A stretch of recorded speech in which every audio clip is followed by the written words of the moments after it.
देखिए, भारत के राष्ट्रपति, भारत का जो राष्ट्रपति होता है बाबू, वह बहुत ही महत्वपूर्ण पद है। राष्ट्रपति का पद, उसे किसी ऐसे वैसे रास्ता चलते हुए कोई उसे नहीं हटा सकता है। हटाने की एक प्रक्रिया होती है और उस प्रक्रिया को हम लोग महाभियोग के नाम से जानते हैं। महाभियोग एक ऐसी प्रक्रिया है जिसे कानूनविद, संविधान के जानकार और बड़े बड़े विद्वान उसे अर्ध न्यायिक प्रक्रिया का नाम देते हैं। यह एक प्रक्रिया है जो कि अर्ध न्यायिक है। परीक्षाओं में भी पूछे जाते हैं। देखिए, परीक्षा में यहाँ से दो तरह के सवाल पूछे जाते हैं। पहला यह कि संविधान के किस अनुच्छेद में सबसे पहले महाभियोग की चर्चा की गई है। तो महाभियोग की चर्चा सबसे पहले भारत के संविधान में आर्टिकल 56 में किया गया है, आर्टिकल 56 में। और महाभियोग की प्रक्रिया का वर्णन सबसे पहले किस आर्टिकल में किया गया है, तो वह है आर्टिकल 61। आर्टिकल 61 में प्रक्रिया का वर्णन है और महाभियोग शब्द का सबसे पहली बार जिक्र जो है वो आर्टिकल 56 में किया गया है। यह महाभियोग होता क्या है और कैसे इसे लगाया जाता है, कैसे इसे चालू किया जाता है, पूरी प्रक्रिया को समझेंगे। बहुत ही बेहतरीन तरीके से समझेंगे, जानेंगे कि राष्ट्रपति को हम लोग कैसे हटा सकते हैं। हम लोग नहीं हटा सकते हैं, संसद हटाती है। देखिए, राष्ट्रपति के लिए ही महाभियोग शब्द का प्रयोग। अगर आपसे पूछेगा कि राज्यपाल को कैसे हटाया जाता है, अगर महाभियोग ऑप्शन रहे तो महाभियोग नहीं होगा।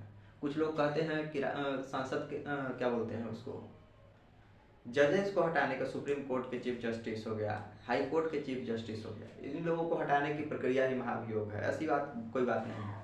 उसके लिए महाभियोग शब्द का प्रयोग नहीं आता है। महाभियोग शब्द का प्रयोग राष्ट्रपति के लिए ही केवल आता है। इस बात को जरा ध्यान में रखना है थोड़ा। देखिए, यह प्रक्रिया किसी भी सदन में चलाया जा सकता है। संसद के किसी भी सदन से महाभियोग की प्रक्रिया शुरू की जा सकती है।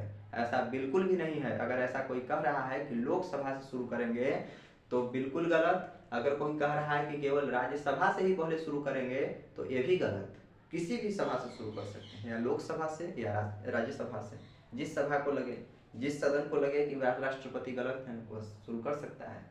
यह बात है। जिस सदन में यह शुरू होगा उस सदन को हम लोग पहला सदन कहते हैं। और पहला सदन से जब पास होकर के दूसरे सदन में जाएगा तो उसे हम लोग जांच सदन कहते हैं। फॉर एग्जाम्पल, अगर मान लेते हैं कि हमारी जो यह प्रक्रिया है महाभियोग की, वह शुरू हो जाती है लोकसभा से, तो लोकसभा जो है वो पहला सदन कहा जाएगा। और लोकसभा से पास होकर के जब राज्यसभा में जाएगा वह प्रस्ताव, तो राज्यसभा को हम लोग जांच सदन कहेंगे, जांच सदन। ठीक है। जिस सदन में यह प्रक्रिया शुरू होगी वह प्रथम सदन कहलाता है। और प्रथम सदन के जितने भी सदस्य हैं उसके कुल सदस्य संख्या के 1/4 सदस्य प्रस्ताव लेकर के आएंगे कि हाँ भाई, राष्ट्रपति जो है वो सही तरीके से कार्य नहीं कर रहे हैं, इनको हटा देना चाहिए। और 1/4 सदस्य प्रस्ताव लेकर के आएंगे और इस प्रस्ताव को संसद के उस सदन के जितने भी सदस्य हैं उसके 2/3 से वह प्रस्ताव अगर पास हो जाता है तो वह दूसरे सदन में जाएगा। और अगर पास नहीं होता है तो वहाँ पे निरस्त हो जाएगा, कहानी इसका खत्म हो जाएगा। और अगर इसको पास करा दिया गया तो यह जाएगा अगला सदन। जैसे लोकसभा से इसको पास करा दिए तो फिर यह जाएगा राज्यसभा में, और राज्यसभा जांच सदन का जाएगा। और राज्यसभा के भी जितने भी सदस्य हैं वह 2/3 के बहुमत से पास कर दिए तो राष्ट्रपति को उस समय से पद से बर्खास्त माना जाता है। लेकिन एक चीज इसमें है कि क्या राष्ट्रपति को इसकी सूचना देनी होती है क्या?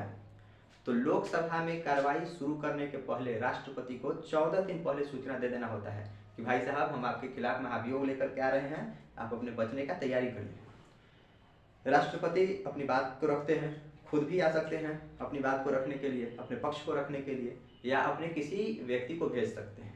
तो यहाँ पे ऑप्शन में बार बार यहाँ पे रहता है कि सॉलिसिटर जनरल को भेज सकते हैं या फिर अटॉर्नी जनरल को भेज सकते हैं क्या? तो अटॉर्नी जनरल इन लोगों को नहीं भेजा जाएगा क्योंकि ये सरकार के लोग हैं और सरकार के लोगों को वहाँ पे शामिल नहीं किया जाता है।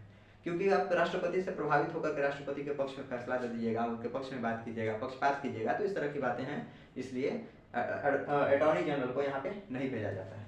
तो इसको क्वेश्चन हल करते समय इस बात का खासा ख्याल रखना होता है कि यहाँ पे रहे। और यह जो है वो यहाँ पे जो है वो सदन राष्ट्रपति को, अगर दूसरा सदन अगर राष्ट्रपति को दोषी मान लिया तो राष्ट्रपति पद से बर्खास्त हो जाएंगे। अब इसमें क्वेश्चन में बहुत जगह पे ऑप्शन दिया रहता है कि विधानमंडल के सदस्य भी इस महाभियोग प्रक्रिया में शामिल होते हैं क्या, क्योंकि विधानसभा के सदस्य तो शामिल होते हैं राष्ट्रपति के चुनाव में, तो हटाने की प्रक्रिया में भी शामिल हो सकते हैं क्या, तो नहीं। राष्ट्रपति को हटाने की जो प्रक्रिया है महाभियोग, उसमें विधान मंडल के या विधानसभा के सदस्य शामिल नहीं हो सकते हैं।